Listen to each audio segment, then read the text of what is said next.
Bonjour ou bonsoir selon l'arrivée de la salutation. Je m'appelle Mathieu Salé. Il est 17h54 à l'heure où je te parle et j'ai une toute petite parole pour toi, pour moi et pour tes proches. Je prie que le Saint-Esprit puisse m'orienter et aussi te parler au travers de cette vidéo. En effet, j'ai reçu il y a quelques temps quelques questions sur lesquelles nous allons nous focaliser et répondre à ces dernières.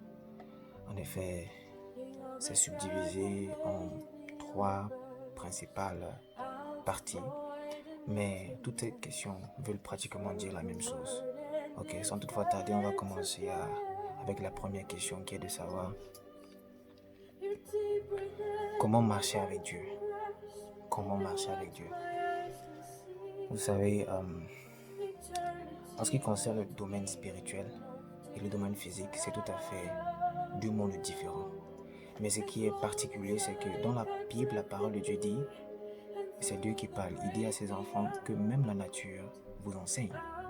Ça veut dire quoi? La façon dont toi tu te comportes, ou alors la façon dont les choses sont établies dans le physique. Vous devriez prendre exemple sur cela. Pour être clair et simple, tu ne peux pas fonctionner avec quelqu'un si la personne ne peut pas fonctionner, ne veut pas fonctionner avec toi. Il ne s'agit pas simplement d'un vouloir, voyez-vous. Il s'agit là d'une volonté active. Toi qui me regardes, que tu sois une femme ou que tu sois un homme, tu ne peux pas fonctionner avec quelqu'un qui ne veut pas fonctionner avec toi. Vous avez l'habitude de dire, ok, si quelqu'un ne veut pas fonctionner avec moi, alors je vais le laisser, il va faire ce qu'il va vouloir, je vais m'écarter. C'est pareil. Comment marcher avec Dieu? C'est de prendre d'abord la ferme décision, de délaisser tout ce qui pourrait être comme fardeau pour toi. C'est d'abord là le premier pas. Tu peux ne pas connaître réellement le domaine spirituel, mais il y a une seule chose dont tu connais, ou alors dont tu possèdes, c'est-à-dire un subconscient et un conscient. Tu as une mémoire, tu as une perception des choses, et tu peux déterminer le bien et le mal. Tu sais comment fonctionner avec Dieu, en fonction de ta prise de décision.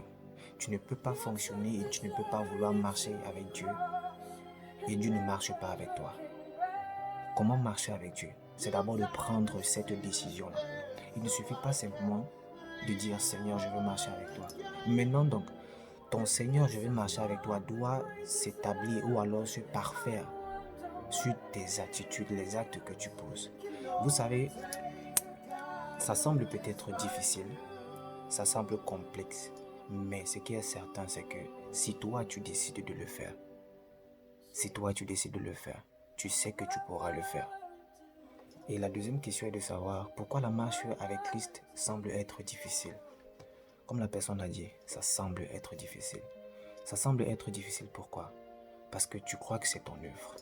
Tu veux faire l'œuvre de Dieu pensant qu'il s'agit de toi. Il ne s'agit pas de toi. Tu veux faire l'œuvre de Dieu en pensant que tu peux pleinement faire cette œuvre sans toutefois avoir besoin de lui. Tu es un instrument de l'Éternel, ne l'oublie pas. Et si tu veux marcher avec Christ, il faudrait que tu meurs en toi-même. C'est-à-dire que tous les fardeaux, toutes les charges, que ce soit sur le plan spirituel ou physique, tu dois d'abord les déposer. Parfois ici, il ne s'agit pas des esprits qui possèdent nos corps, mais il s'agit de notre perception, de notre volonté propre. Ce qui est certain. On dit ici, comme la personne l'a demandé, pourquoi la marche avec Christ semble être difficile. Ça semble être difficile parce que dans ta perception des choses, tu crois que c'est ton œuvre, tu crois que c'est ta force. La Bible déclare ceci, lorsque Dieu quittait la terre, Jésus-Christ quittait la terre, il a dit, je ne vous laisserai pas seul. Je enverrai sur vous un esprit, l'esprit, le consolateur. J'enverrai sur vous quelqu'un qui pourra vous orienter, vous diriger. Mon frère, si tu ne laisses pas Dieu briser ton être, il s'agit ici là de la disponibilité intérieure de tout un chacun. Tu ne peux pas faire la volonté de Dieu, mon frère, si tu crois que c'est de ton œuvre dont il s'agit. Tu veux faire l'œuvre de Dieu où tu te trouves. Il ne s'agit pas de toi. Tu dois laisser Dieu, entre autres, te transpercer. Tu dois laisser Dieu agir en toi. Tu dois laisser Dieu faire son œuvre en toi. Tu te poses la question de savoir comment est-ce que cela peut donc être possible. Sache que tu as la réponse à cela. Dans quel sens? Le Saint-Esprit te parle d'une manière ou d'une autre. Il t'a donné la capacité de percevoir et de comprendre certaines choses. La meilleure façon pour toi ici, de laisser le Saint-Esprit agir en toi, c'est de laisser la vie qui n'honore pas l'Éternel. C'est de laisser tout ce qui ne permet pas à Dieu de se mouvoir en toi. Vous savez, il y a des blocages, certes, mais ces blocages peuvent être détruits si et simplement si tu laisses le Seigneur faire de toi un instrument. Ça ne semble pas être difficile. Ça n'a jamais été le cas. Ta perception est de cette façon. Pourquoi? Parce que tu te dis que c'est de ton œuvre dont il s'agit. Tu peux être appelé à faire l'œuvre de l'Éternel. Mais maintenant, donc, tu te donnes tellement de pression. Tu as l'impression qu'ok, ici, il va falloir que je fasse ci, il va falloir que je fasse là. Mais tu n'essayes pas d'abord de comprendre le timing et l'organigramme que Dieu a pour toi. Tu ne peux pas faire l'œuvre de Dieu si tu ne laisses pas le Saint-Esprit agir au travers de toi. Il ne s'agit pas de toi, il s'agit de l'œuvre de Dieu. Marcher avec Dieu consiste à faire quoi? À délaisser d'abord ses impressions. Dieu ne fonctionne pas dépendamment de comment est-ce que tu le perçois. Non, il ne s'agit pas ici de ta perception à toi, mais il s'agit des ordres et de sa parole qui est déjà établie. Maintenant donc, si tu veux attribuer la parole de Dieu comme toi tu les perçois, tu ne pourras pas.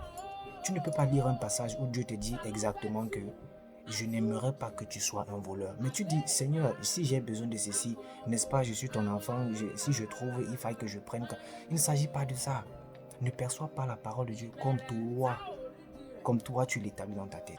Dieu a établi sa parole. Il aimerait simplement que tu les suives. Et maintenant, donc, ça paraît difficile. Pourquoi? Parce que tu veux faire ta volonté. Tu veux établir les choses comme toi tu les perçois. Maintenant, donc, tu te dis, ok, c'est assez difficile, mais comment est-ce que je peux faire? Mon frère, laisse le Saint-Esprit agir en toi. Délaisse le péché, c'est d'abord ça la principale cause de la séparation de Dieu entre les hommes. La Bible déclare ceci, que Dieu aime le péché, mais il déteste le péché. Dieu ne te déteste pas, Dieu n'a jamais été séparé avec toi. Il est toujours là, mais ce qui fait à ce qu'il soit éloigné, mais toujours viser les regards sur toi, c'est que tu laisses le péché prendre possession de ta vie. Comme je disais tantôt, la marche avec Christ semble être difficile. Si et seulement si tu ne laisses pas le Saint-Esprit se mouvoir en toi. Laisse Dieu se mouvoir en toi. Laisse Dieu établir sa demeure en toi. Va devant lui, tu lui dis, Saint-Esprit de Dieu, ça paraît difficile. Va, abandonne-toi entre ses mains. Cette relation que tu recherches n'est pas une relation entre les hommes qui vont te juger. Il ne s'agit pas d'une relation avec les hommes qui vont te percevoir d'une autre façon. Dieu connaît déjà tes secrets. Pardon. Il connaît qui tu es. Il sait à quoi, en fait, tu t'attends tous les jours de ta vie. Il voudrait simplement que tu t'établisses davantage en reconnaissant d'abord ta nature. Laisse l'orgueil, avec l'orgueil que tu possèdes ou alors que tu exprimes. Même avec Dieu, tu veux être orgueilleux, tu ne peux pas. Laisse Dieu se mouvoir en toi. Laisse Dieu se mouvoir en toi. C'est-à-dire, délaisse d'abord le péché. C'est de cette façon. Dieu ne peut pas fonctionner avec toi si tu ne veux pas fonctionner avec lui. Dieu ne peut pas s'établir avec toi si tu ne le veux pas. Il dit ceci, je me laisserai trouver par ceux qui me cherchent. C'est-à-dire quoi? Dieu prend ici en considération les sacrifices que tu feras pour lui. Dieu prend ici en considération les efforts. Tu dis que tu veux servir Dieu, mais au départ, on ne voit même pas les sacrifices ou alors les efforts que tu fournis au départ. C'est au travers de ces efforts-là que le Seigneur sera interpellé. Il sera interpellé. Il sera interpellé. Donc tu ne peux pas vouloir faire la volonté de Dieu. Tu ne peux pas vouloir avoir une marche avec Christ, avoir une intimité à une hauteur dimensionnelle. Si toi déjà, tu es non seulement hypocrite avec lui, tu es non seulement éloigné de sa parole, tu es non seulement un pied dedans, un pied dehors. Tu ne parviens pas à servir Dieu parce que toi-même tu n'es pas vrai avec toi-même. Tu ne cesses de mentir, tu ne cesses de voler, tu ne cesses de commettre l'adultère, tu ne cesses de commettre l'impudicité et tu aimerais que Dieu fonctionne avec toi. C'est impossible, il sera éloigné de toi. Les hommes peuvent percevoir les choses autrement et se dire, ok, toi tu es une personne qui sert l'Éternel. Ils peuvent se dire que toi tu es une personne qui fait sa volonté, mais Dieu lui connaît ton cœur, il connaît ce que tu fais, il va voir que tu n'es pas un serviteur. Tu vas faire le bénévolat spirituel en allant dans les églises, faire l'œuvre, aller à la chorale, prêcher l'évangile à tout le monde, ou alors, je ne sais pas, faire tout ce qu'il y a comme ministère dans le royaume de l'Éternel. Tout cela, ce sont juste des éléments figuratifs. Vous voyez un peu. Tu ne peux pas faire la volonté de Dieu si toi-même, il n'a pas transpercé ton cœur. Tu ne peux pas fonctionner avec Dieu si toi-même, tu n'es pas vrai avec toi-même. Alors, comment marcher avec Dieu? Ici dépend déjà de quoi? De la vérité de ton être intérieur. Comment marcher avec Dieu dépend déjà de la façon dont toi tu vas percevoir. Écoute ceci, tu ne peux pas fonctionner avec Dieu étant orgueilleux, étant suffisant et penser que Dieu va venir s'établir en toi. La façon dont toi d'abord tu demandes à Dieu que, ok, je prends la décision de vraiment te servir. Je prends la décision d'être disposé, disponible. Il va voir que non seulement, parce qu'il ne s'agit pas de ton œuvre, il va maintenant alors invoquer ou alors envoyer son esprit en toi, qui va faire à ce que tu fasses sa volonté. Ce n'est pas de ta volonté dont il s'agit. La Bible déclare que le Saint-Esprit est là pour nous rendre ministère afin que nous fassions la volonté de Dieu, qu'elle soit parfaite. C'est Dieu qui met en nous le vouloir et le faire selon son bon plaisir. C'est Dieu qui met en toi le vouloir et le faire selon son bon plaisir. Comment marcher avec Dieu? C'est Dieu qui détermine comment tu dois marcher avec lui. Déjà, il faudrait que tu sois disposé.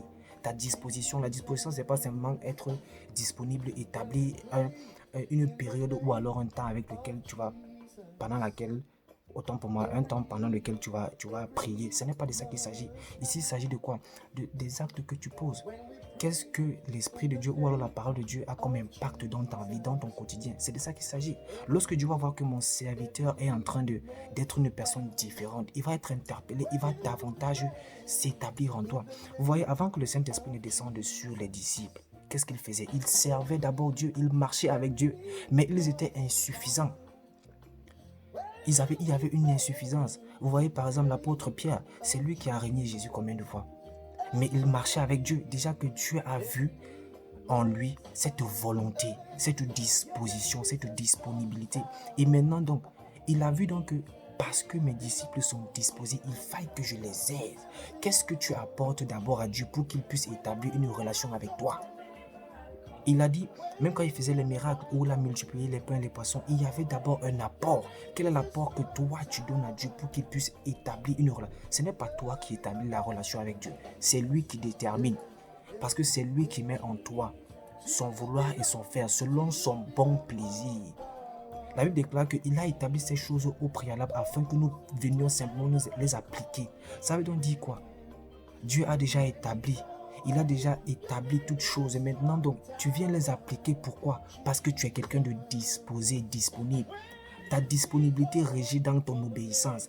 Ta disponibilité régit dans les actions qui honorent Dieu. Tu ne peux pas faire la volonté de Dieu si toi d'abord en toi-même, tu ne prends pas cette ferme résolution. Il ne s'agit pas simplement de dire ouvertement, Seigneur, je vais te suivre. Tu distingues le Seigneur, je vais te suivre par l'acte. La Bible déclare que Dieu ne prend pas en considération les mots qui sortent de notre bouche. Multiplier les vaines paroles, ce n'est pas ça qu'il a, ce n'est pas de ça dont il a besoin. Il a besoin que tu sois entièrement dédié pour son œuvre. C'est-à-dire quoi? Lorsque tu vois la tentation, tu fuis la tentation. Lorsque tu vois le péché, tu fuis le péché. Dieu va voir que cet enfant est en train de faire des choses ou alors il est en train de poser des actions. Avec Dieu, on gagne des points. Avec Dieu, il y a des points.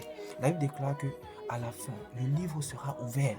Le livre sera ouvert pourquoi? Parce que au fur et à mesure que tu évolues dans la vie, il y a des choses qui sont notées. Dieu ne peut pas rester indifférent face aux sacrifices que tu fais.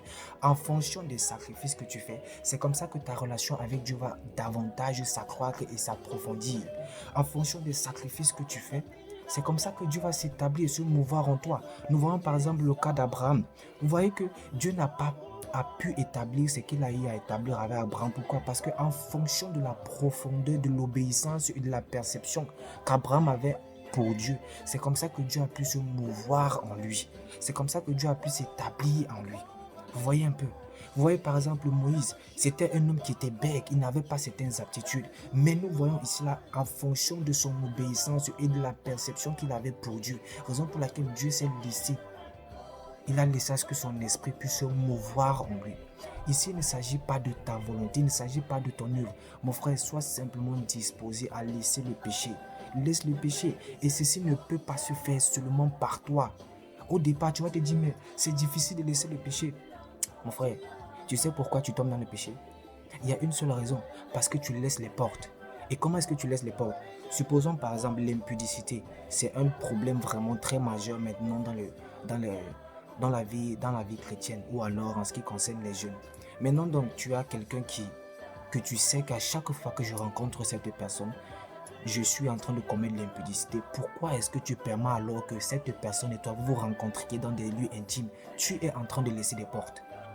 Tu sais que tu mens beaucoup. Mais pourquoi alors, lorsqu'il s'agit, à un moment donné, lorsqu'il faudrait que tu répondes à des actes que tu as posés, tu laisses déjà alors le mensonge prendre possession de toi. En faisant quoi? Tu ne veux pas dire la vérité parce que tu te dis que, ok, si je mens maintenant, je serai affranchi ou alors je ne serai pas dans des situations critiques. Ce n'est pas de ça qu'il s'agit. Pour faire la volonté de Dieu, fuis le péché, fuis l'impudicité. Comment marcher avec Dieu? C'est en fuyant le péché que tu vas pouvoir marcher avec Dieu. Parce qu'il s'agit de son œuvre, il va maintenant s'établir en toi. Pourquoi la marche du Christ est assez difficile? Parce qu'il s'agit du péché que tu laisses dans ton être. Ce péché-là que tu ne cesses continuellement de pratiquer. C'est comme ça. Y a-t-il quelqu'un, et la troisième question, il s'agit de... Ça dit, y a-t-il quelqu'un dans la Bible qui a eu cette même expérience, c'est-à-dire une marche difficile? Tu as déjà vu un serviteur de Dieu ou alors un enfant de Dieu qui n'a pas eu les difficultés? Il a dit dans le livre de Jean que vous serez combattus, vous serez persécutés, mais ne craignez point, j'ai vaincu le monde. C'est parce qu'il sait qu'il y aura des difficultés, c'est parce qu'il sait qu'il y aura des tribulations. Mais il a vaincu le monde. Il te fait donc comprendre ici. Ça ne dépend donc pas de toi, ça ne dépend pas de ta perception. Il a déjà établi, soit simplement donc cet instrument disposé, disponible, afin qu'il puisse se mouvoir en toi. C'est comme je disais au préalable, ces questions renvoient à une seule problématique ici. Il s'agit du péché qui ne cesse de s'accroître. Et le péché peut être limité aujourd'hui en fonction de la décision d'abord que tu prends. La Bible déclare ceci. La Bible dit, si tu confesses de ta bouche et que tu crois dans ton cœur que Jésus-Christ est ressuscité d'entre les morts, là tu seras appelé enfant de Dieu. Tu es appelé enfant de Dieu dépendamment de ce que toi tu commets comme action. Tu vois donc qu'ici il s'agit d'un pas d'abord que tu fais. Dieu va s'établir en toi davantage lorsqu'il va voir les sacrifices que tu vas faire pour lui. Les sacrifices que tu vas faire pour lui. Le sacrifice aujourd'hui dont il a besoin, c'est de ton cœur. Tu es aujourd'hui délaissé, tu es aujourd'hui en train de te poser d'innombrables questions. Comment est-ce que je peux, Père éternel, faire ta volonté? Cela se fera d'abord, dans un premier temps, pour et par le péché que tu vas délaisser. Prends d'abord la ferme résolution de laisser le péché. Et tu vas voir comment ça sera facile. Pourquoi? Parce que ce n'est pas de ton œuvre dont il s'agit ici. Le Saint-Esprit va prendre possession de ton être et tu vas faire les choses que tu ne pensais pas faire dans le passé. C'est comme ça. Vous voyez l'apôtre Paul? C'était un persécuteur d'église. Mais lorsque le Saint-Esprit est venu en lui, vous voyez qu'il a commencé à faire les choses différemment. Il a commencé à faire les choses différemment. Même Jésus-Christ a rencontré cette difficulté à la croix. Quand la question disait, y a-t-il quelqu'un dans la Bible qui a eu une expérience pareille ou similaire? Nous voyons ici que même dans la Bible, Jésus a eu une difficulté. Pourquoi il a dit à la croix, Seigneur, épargne-moi de cette coupe. Pourquoi? Parce que c'était à cause de quoi? Du péché qui avait pris possession de lui. La difficulté que tu rencontres dans ta relation avec Dieu, c'est le péché. Le péché. Le péché, la Bible déclare qu'il est saint. Il ne réside pas au milieu de l'impudicité. Il ne réside pas au milieu du péché. C'est le péché qui fait à ce que la difficulté soit établie dans ta relation avec Dieu. Prends la résolution aujourd'hui, mon frère, ma soeur, de laisser d'abord le péché et tu vas voir comment Dieu va faire de grandes choses dans ta vie. Il ne s'agit pas de ta perception, ce n'est pas dans ta tête, ce sont des faits qui sont réels et établis. Dieu ne peut pas se mouvoir en toi, tu ne peux pas avoir une marche avec Dieu si tu es dans le péché, c'est impossible, tu mens à toi-même. Tu te mens à toi-même autant pour moi. Tu mens à Dieu, tu te mens à toi-même et tu es dans une confusion totale. Tu sais ce que tu fais, tu sais ce qui te retient captif, ce qui va permettre à ce que la relation avec Dieu et toi soit fluide. C'est le fait que tu délaisses le péché. Prends d'abord cette décision et laisse voir ce que le Saint-Esprit va faire dans ta vie. Laisse le péché et tu vas voir comment Dieu il va se mouvoir de façon spectaculaire. Tu vas voir que tu vas impacter le monde, tu vas impacter tes proches, tu vois. Lorsque tu es avec les gens, tu vas te dire, mais je suis avec les gens. Je sais, actuellement, les gens qui vont me regarder vont se poser la question, mais c'est assez difficile. Lorsque je suis avec des gens, j'ai l'impression qu'ils sont toujours en train de prendre possession de moi. Ils sont en train de... Pourquoi? Parce que tu ne connais pas tes principes. Il s'agit de tes principes. Tu sais très bien que tu ne peux pas permettre à ce que quelqu'un te parle mal dans la rue. Pourquoi? Parce que tu connais ta valeur. Tu ne peux pas permettre à ce que quelqu'un te parle mal n'importe comment. Pourquoi? Parce que tu connais ta valeur. Est-ce que tu connais alors la valeur que tu as aux yeux de Dieu? Tu ne connais pas ta valeur.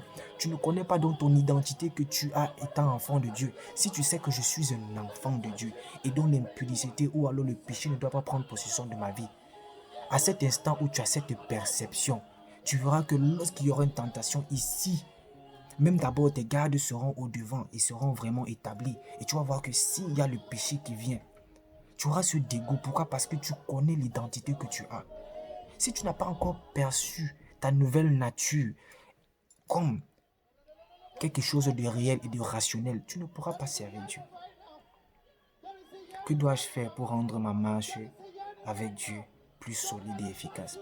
Laisse le péché et le Saint-Esprit va t'orienter. Pourquoi? Parce que lorsque tu vas agir et établir les choses dans le naturel, tu vas te rendre compte que je fais des choses que je ne pourrais pas faire. Ici, il s'agit de quoi? De l'Esprit de Dieu qui se manifeste en chacun de nous. Pourquoi donc était utile pour Dieu de dire que je répandrai mon esprit sur toute chair? Il a dit, je répandrai mon esprit sur toute chair. Pourquoi? Parce que cela ne pourra être que possible que par son esprit. Ce n'est pas toi. Qu'est-ce que je dois faire, je peux faire? Le jeu ici là implique quoi? Le péché que tu es censé d'abord laisser. Dieu ne peut pas venir te forcer à laisser un péché. Dieu ne peut pas venir te forcer à prendre une décision. Il a dit, j'ai mis devant vous deux chemins, le chemin de la vérité et le chemin de la perdition. Je te conseille.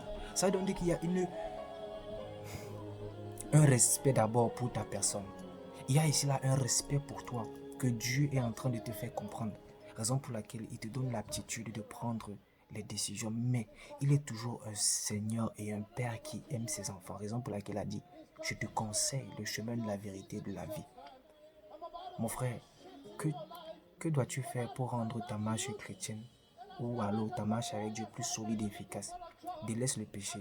Et ce n'est que par l'Esprit de Dieu que tu pourras faire les choses que tu perçois difficiles. Si tu laisses l'Esprit de Dieu se mouvoir en toi, mon frère, ma soeur, si tu laisses l'Esprit de Dieu s'établir en toi, il ne s'agit pas de toi, nous sommes des instruments. Et chaque personne doit apporter sa brique à l'édifice de la construction du royaume de Dieu. Chaque personne apporte sa brique. Dieu va s'émouvoir et s'établir en toi lorsque tu viens vers lui avec des sacrifices. Des sacrifices. Comment est-ce que tu deviens enfant de Dieu? Lorsque tu fais quoi? Tu reçois et tu confesses Christ. C'est déjà un sacrifice que tu amènes. Et c'est là qui va commencer donc à s'établir en toi.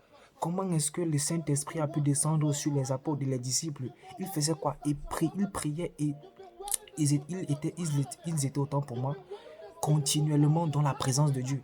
C'est donc ces sacrifices, les sacrifices de la disponibilité, la disposition. C'est comme ça que le Saint-Esprit peut se mouvoir.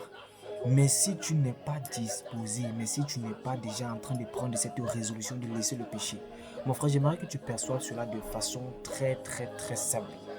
C'est comme une équation assez facile. Je laisse le péché et l'œuvre de Dieu ou alors le Saint-Esprit va descendre en moi et va permettre à ce que je fasse la volonté de Dieu.